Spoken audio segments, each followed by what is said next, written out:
ओम क्रिया बाबाजी नमः। ओम श्री मात्रे नमः। श्री विद्या संजीवन साधना सेवा पीठम में आप सभी का स्वागत है मित्रों। श्रावण मास शुरू हो चुका है। सामान्यतः महाराष्ट्र में मराठी लोगों का जो श्रावण मास जिस दिन से शुरू होता है उससे 15 दिन पहले ही नॉर्थ इंडिया में, उत्तर भारत में श्रावण मास शुरू होता है। यानी मराठी लोगों से 15 दिन पहले ही नॉर्थ इंडियंस जो लोग होते हैं वो श्रावण की शुरुआत करते हैं। तो जो श्रावण शुरू हो चुका है इसमें शिव जी की पूजा का बहुत महत्व है और शिव जी के पूजा के महत्व में ज्यादातर महाराष्ट्रियन लोग जो है वो शिव लीलामृत ग्रंथ का पारायण करते हैं और नॉर्थ इंडियंस जो लोग हैं वो शिव महापुराण से संबंधित कुछ कथाएं हो या शिव चालीसा वगैरह हो इसका जाप वगैरह करते हैं। तो हम शिव महापुराण में ऐसे कौन सी चीजें हैं उसके बारे में थोड़ा सा हम देखेंगे। शिव महापुराण द्वैत और अद्वैत दोनों का सम्मिश्रण है। अगर आपने शिव महापुराण को एक पुराण के रूप में देखा, पुराण मतलब जो भी कथानक आए हैं और जो कथाएं बताई है कि शिव जी ने ये किया, इस असुर ने वो किया, इस देवी ने वो किया, ये युद्ध हो चुका, तो ये सारे कथानक अगर आप सुनते रहोगे तो आपको शिव महापुराण में जो अद्वैतता है, जो मूल ज्ञान शिव जी आपको समझाने की जरूरत कर रहे हैं वो आपको नहीं मिलेगा। तो शिव महापुराण में द्वैत भी है, अद्वैत भी है। यह आपको एक बात समझनी होगी मित्रों कि द्वैत क्या है और अद्वैत क्या है। द्वैत मतलब वही है कि जो आप दृष्टि में सब कुछ देख रहे हो और अद्वैत वो है कि जो दृष्टि में दिखाई दे रहा है वो सब माया है और पर ब्रह्म एक ही सत्य है, यानी ब्रह्म सत्य जगत मिथ्या। अब आप मुझे बताइए मित्रों, जो हमारी आंखों को दिखाई दे रहा है वो अगर असत्य है, वो झूठा है, वो मिथ्या है और माया है, तो पहले आपको यह समझना होगा कि आप एक मनुष्य है और आप एक मनुष्य योनि की आंखों से जो देख रहे हैं उसको आप झूठा समझ रहे हो। परंतु मनुष्य की योनि में रह के आपने ये मनुष्य का शरीर छोड़ने के बाद आपको कौन सा शरीर मिलेगा, किस पितरों की योनि में, किस पिशाच की योनि में या किस वासनामय कोश योनि में आप जन्म धारण करोगे, ये शरीर छोड़ के जो शरीर मिलेगा उसकी नजर से आपने देखा है क्या? क्योंकि स्थूल शरीर से दुगना सूक्ष्म जगत है, सूक्ष्म जगत से दुगना है अति सूक्ष्म जगत। अब यहां देखिए मित्रों, बहुत सारे लोग होते हैं कि अपना खुद का डिस्ट्रिक्ट जो है वो ठीक से नहीं देखा होता, अपने खुद का गांव ही ठीक से नहीं देखा होता, वो पूरा जगत क्या देखेंगे। तो पूरा स्थूल जगत ही कितना बड़ा है मित्रों। तो अगर स्थूल ही जगत इतना बड़ा है कि वो खत्म ही नहीं हो सकता, उसकी विविधता ही खत्म नहीं हो सकती, तो जो इससे दुगना जो सूक्ष्म जगत है वो कितना महाभयानक और विस्तारित होगा, वो कैसे देखेंगे आप जो अपनी मनुष्य की आंखों से देख रहे हैं उसको मिथ्या समझ रहे हैं। परंतु मृत्यु के बाद आपको जो शरीर मिलेगा उसकी भी तो आंखें होगी, उस शरीर की भी आंखें होगी और उस शरीर की अवस्था में उस आंखों से आप सूक्ष्म जगत का कुछ हिस्सा भी देखेंगे। तो आप बताइए मित्रों कि कौन सा जगत मिथ्या है? क्या आप मनुष्य के आंखों से देख रहे हैं वो मिथ्या है, या मृत्यु के बाद आपको जो पितरों का शरीर मिलने वाला है, प्रेत पिशाच का शरीर मिलने वाला है और उसकी नजर से जो आप देखेंगे वो सूक्ष्म जगत मिथ्या है। अब देखिए मित्रों कि जो पितर योनि के या पिशाच योनि के जो आत्माएं होती है, बाधिक आत्माएं होती है, वो स्थूल जगत भी देख सकती है और सूक्ष्म जगत का कुछ हिस्सा भी देख सकती है। परंतु मनुष्य एक ऐसा प्राणी है वो सिर्फ स्थूल जगत देख सकता है परंतु सूक्ष्म जगत नहीं देख सकता। मतलब अब आपको अद्वैत समझने से पहले द्वैत ही ठीक से समझना होगा। आप अद्वैत क्या समझोगे? मैं हर समय श्री विद्या में मेरे लोगों से यही कहता हूं कि आप कहते हो कि कुछ नहीं है, भगवान की पूजा पूजा कुछ नहीं है, सब एक ही है, एको हम ही है। ये बोलना ठीक है मित्रों, सब बोलना ठीक है। सपने में अमेरिका गया हूं, सपने में लंदन गया हूं, ऑस्ट्रेलिया गया हूं, हाँ, मैं बड़ी बड़ी कारें चला रहा हूं, बंगलों में हूं, ये सारे जो जिसको दिवा स्वप्न कहते हैं हम, ये सारे इल्यूजन सपने में ठीक है, ये मुंह से बड़बड़ाहट करने वाली बात नहीं है, प्रैक्टिकली करने वाला विषय है ये। तो अद्वैत जिसे हम कहते हैं एकोहम, या जो एक ही ब्रह्म है और ये सब जगत मिथ्या है, तो जगत पहले कौन सा मिथ्या है? जो आपने देखा है वो मिथ्या है, जो अभी तक आपने नहीं देखा है वो मिथ्या है।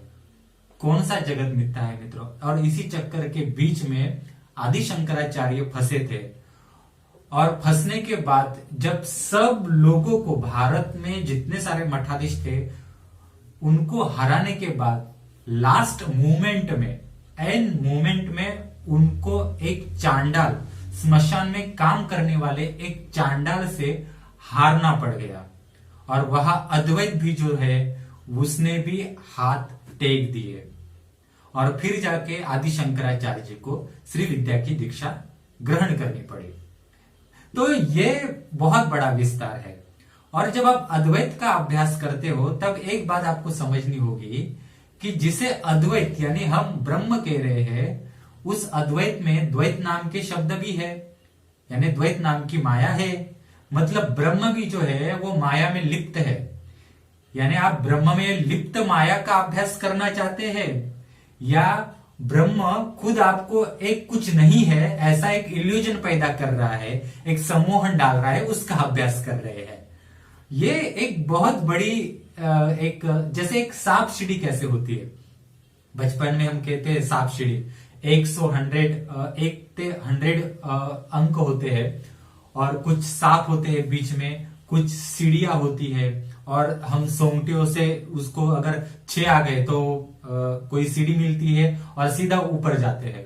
परंतु आप सोचिए कि सेकंड नंबर से आप 98 नंबर तक सीढ़ी से चले गए, और 99 नंबर पे अगर सांप बैठा है और वो 99 नंबर से उसकी पूंछ जो है वो 3rd नंबर पे आती है, तो आप क्या करेंगे? मतलब यहां सब पेचीदा बनाया हुआ है। जब तक आपको गुरु की संगत ठीक से नहीं है तब तक आपको ये पूरा विषय क्लियर करके कोई नहीं बता सकता। नहीं तो आप विवेक चूड़ामणि ले लीजिए, या योग वशिष्ठ ले लीजिए, या गीता ले लीजिए, वो भी जो है उसमें बताया तो सही है, परंतु योग वशिष्ठ का आप लेंगे तो रामायण शुरू होने से पहले ही, यानी राम का वनवास शुरू होने से पहले ही राम को उनके गुरु ने, वशिष्ठ जी ने योग वशिष्ठ द्वारा अद्वैत की शिक्षा दी थी। फिर भी क्या हुआ, इतनी अद्वैत की शिक्षा मिलने के बाद राम जी 14 साल का वनवास उन्होंने उपभोग ही ले लिया, और उसके बाद उन्होंने सीता की भी परीक्षा ले ली, और ना जाने क्या क्या हो गया जिसकी जरूरत भी नहीं थी। क्योंकि अद्वैत मतलब एको हम सत्य है, तो ये श्राप बीप ये सारे चक्कर कुछ होते भी नहीं है। फिर भी राम जी क्यों उसमें अटक गए? अगर गीता जो है, गीता में भी एको हम ही सत्य है, वही अहम ब्रह्मास्मि है, ब्रह्म का सत्य बताया है।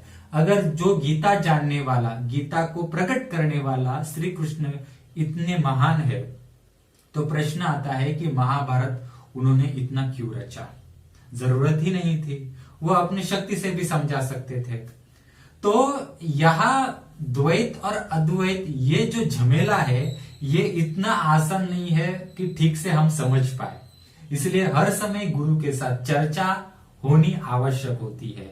एक विषय के बहुत सारे पहलू होते हैं, उनको समझना आवश्यक होता है। तो शिव महापुराण में एक सब्जेक्ट दिया हुआ है, उसको हम आपके सामने रख रहे हैं। शिव महापुराण में त्रिपुंड धारण करने के विषय में बताया है। त्रिपुंड आप जानते ही होंगे कि सर को लगाते हैं, कुछ भस्म की तरह भस्म ले लेते हैं, या अंगारा ले लेते हैं, या कुछ हवन की जो भस्म होते हैं उसको ले लेते हैं, अगरबत्ती का भी चूर्ण लेते हैं, और वहां उससे वो 3 रेखा है सर के ऊपर ललाट पर कोरते हैं। कुछ लोग दंड को, हाथों को, कलाई पर, जांघों को भी भस्म से अपने शरीर को लिप्त कर लेते हैं। कुछ कुछ जगहों पे भस्म से स्नान करने की विधियां दी गई है, कुछ जगहों पे करते हैं। जब आप मृत संजीवनी का या महामृत्युंजय का प्रयोग करते हैं तो इन दोनों विधानों में कुछ दिनों तक, या फिर आप समझ लीजिए कि शक्तिपात का एक विषय है जो मैंने पहले आपको समझाया था। तो शक्तिपात के इस विषय में एक कायाकल्प नाम का एक प्रकरण है।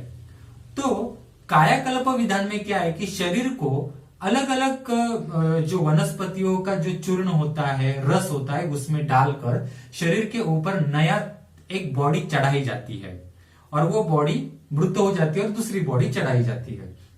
उसी तरह से भस्म से भी स्नान करने की विधियां दी गई है। इवन जैसे पिछले जमाने में कुछ ये 50-60 साल पहले की बात में कर रहा हूं कि कोलगेट जैसे पेस्ट कोई थी नहीं, तो लोग किससे अपने दांतों को धोते थे, किससे ब्रश करते थे? तो वही था, कोयला घर में जलता था, लकड़ी जलती थी, उसका कोयला था, उस कोयलों को चूर्ण कर देते थे और उसको जो चारकोल कहा जाता, उस कोयले के चूर्ण को, उस चारकोल को हाथ में लेकर लगाते थे। वो एक बहुत ही बड़ा आयुर्वेदिक नुस्खा था और वो जो चूर्ण है, वो चारकोल शरीर पर भी आप घिसेंगे तो वो एक साबुन से बेहतर आपको फ्रेशनेस देता है।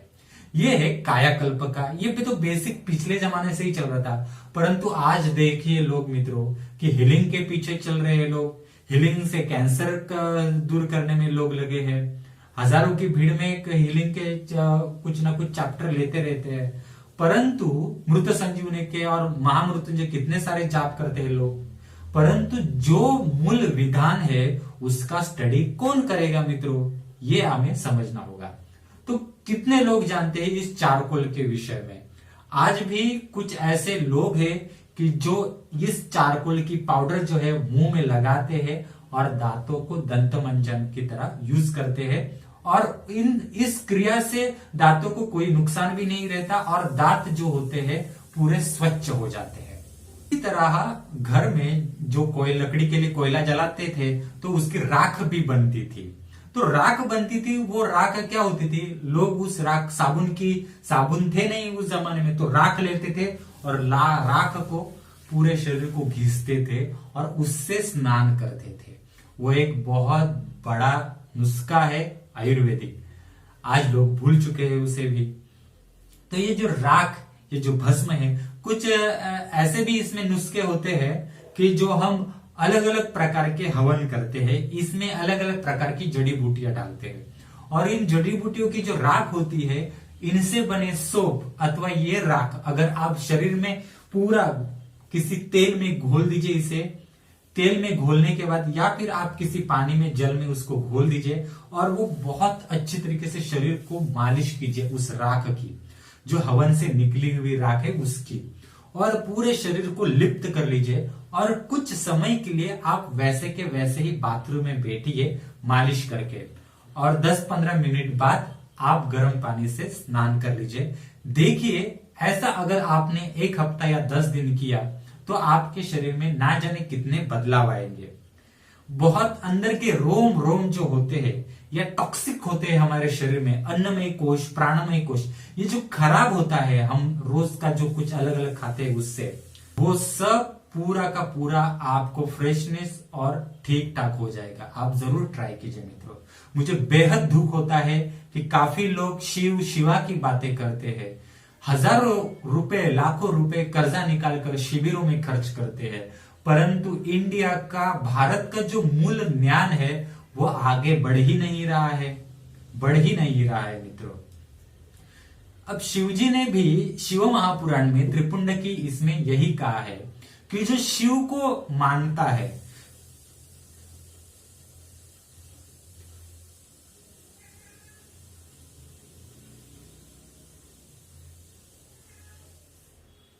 जो शिव की पूजा करते हैं, उनको अपने शरीर पर त्रिपुंड धारण करना ही चाहिए। जो त्रिपुंड धारण नहीं करता, शिव का प्रेम नहीं प्राप्त करता। एक अंदर आपको ये सब पढ़ने के बाद आपको समझ में आएगा। तो हवा में शिव शिवा की बातें करके नहीं होगा मित्रों।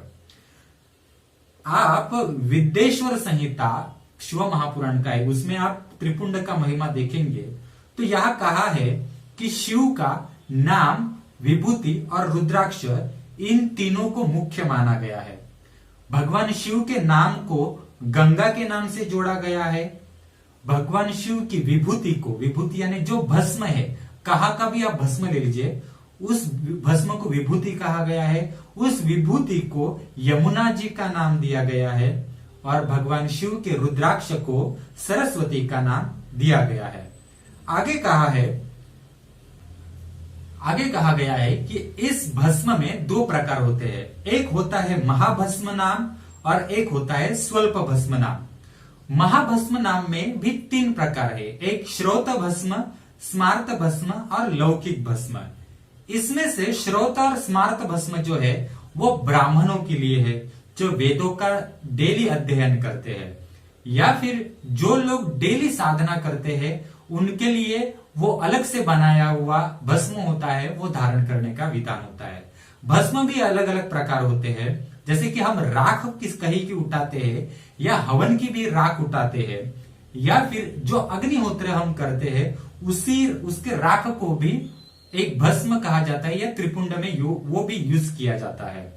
तथा और भी कुछ आयुर्वेदिक चीजें होती है, उनको मिलाकर एक स्पेशली त्रिपुंड के लिए भस्म बनाया जाता है, जैसे कि ये नागा साधुओं में बनाया जाता है, वो भी यूज किया जा सकता है। परंतु भस्म में काफी सारे प्रकार है और शिव महापुराण कहता है कि अगर आपके पास अग्निहोत्र का या हवन का या फिर किसी भी राख का, अगरबत्ती के राख का भी अगर आपको भस्म मिले तो वो भी त्रिपुंड के लिए यूज कर सकते हैं। और जैसे मैंने आपको बताया, महाभस्म और स्वल्प भस्म ऐसे 2 प्रकार है, और श्रोत, स्मार्त, लौकिक ये 3 प्रकार महाभस्म के अंडर आ जाते हैं। तो ब्राह्मणों के लिए कुछ अलग भस्म होते हैं और लौकिक भस्म जो है वो आम लोगों के लिए है। तथा आगे इसमें कहा है कि जले हुए गोबर से प्रकट होने वाले भस्म को आग्नेय कहा जाता है। हे महामुने, वह भी त्रिपुंड का एक द्रव्य है, यानी ये कहा है कि जो गोबर के कंडे होते हैं उसका भी भस्म जो है वो लेपन करना चाहिए, वो त्रिपुंड के लिए आप ले सकते हैं, ऐसा कहा है। इस चैप्टर में आगे ऐसा कहा है कि जाबालोपनिषद जो है, जाबाली उपनिषद जो है, इसमें अग्नि के 7 मंत्र दिए हैं और इन अग्नि के 7 मंत्रों द्वारा जो राख या भस्म होती है उसको थोड़ा एक प्रकार से जल में भिगोना होता है और एक प्रकार से इसको गोल गोल जैसे घुमाते हैं ना, उसको गंध की तरह लेपन करना है। और वो मंत्र बोलते बोलते, 7 मंत्र अग्नि के बोलते बोलते इकट्ठा करने के बाद वो शरीर के ऊपर लगाना है। इसमें आप और भी कुछ अलग अलग प्रयोग कर सकते, कभी मैं और भी बताऊंगा। पर ये लेपन, ये प्रयोग करते वक्त यानी शरीर के जिस हिस्से में जो प्रॉब्लम है वो दूर करने के लिए कौन से आयुर्वेदिक औषधियों के द्वारा वो जो भस्म तैयार करके उन लकड़ियों को जलाने के बाद जो भस्म होगा उसमें और भी द्रव्य डाल के उसमें थोड़ा सा तेल में, चंदन में घुमा घुमा कर उस शरीर के हिस्से को लगाना होता है, तो वो शरीर का हिस्सा ऑटोमेटिकली रिकवर होना शुरू हो जाता है। ये अलग अलग उसमें प्रकार है, बताया तो यहाँ पे शॉर्ट में है, परंतु एक चैप्टर में सब चैप्टर बहुत सारे हैं। इसमें आगे कहा है कि ब्राह्मण, क्षत्रिय हो, वैश्य हो, शूद्र हो, वर्ण संकर हो या जाति भ्रष्ट पुरुष हो, इन सबके लिए भी भस्म धारण करना कहा गया है। यानी कितना भी निगेटिव आदमी हो, कितना भी पापी आदमी हो, वो भी भस्म धारण कर सकता है, ये कहा है। दूसरा आगे कहा है कि 2 प्रकार के त्रिपुंड कहे गए हैं। सामान्यतः हम त्रिपुंड मतलब यही समझते हैं कि 3 उंगलियां जो है भस्म में डुबोकर हम ऐसे ललाट पर लगाते हैं, इसको ही त्रिपुंड कहते हैं। एक तो त्रिपुंड ऐसा है ही, दूसरा त्रिपुंड का प्रकार जो है अनामिका और मध्यमा को डुबोकर इस तरह से लगाना है। ये 2 रेखाएं हो गई, फिर अंगूठे से ऐसे लगाना है, तीसरी रेखा, इसको भी त्रिपुंड बोला गया है। ऐसे 2 प्रकार त्रिपुंड के हैं, ये शिव महापुराण में बताया है। आगे कहा है कि हर त्रिपुंड की रेखा में 9 देवता होते हैं। जैसे कि अगर पहली यानी 3 त्रिपुंड की 3 रेखाएं हैं, तो पहली रेखा अगर आपने ले ली तो प्रथम रेखा में 9 देवता है। जैसे कि ओंकार का पहला अक्षर जो है वो अकार, ग्राहपत्य अग्नि, गार्हपत्य अग्नि म्हणजे घर में जलाने वाला जो अग्नि होता है उस तत्व को कहा है गार्हपत्य अग्नि। पृथ्वी तत्व उसमें है, धर्म तत्व, रजोगुण तत्व, ऋग्वेद तत्व, क्रिया शक्ति, प्रातः सवन और महादेव, ये 9 शक्तियां पहली रेखा में वास करती है त्रिपुंड की।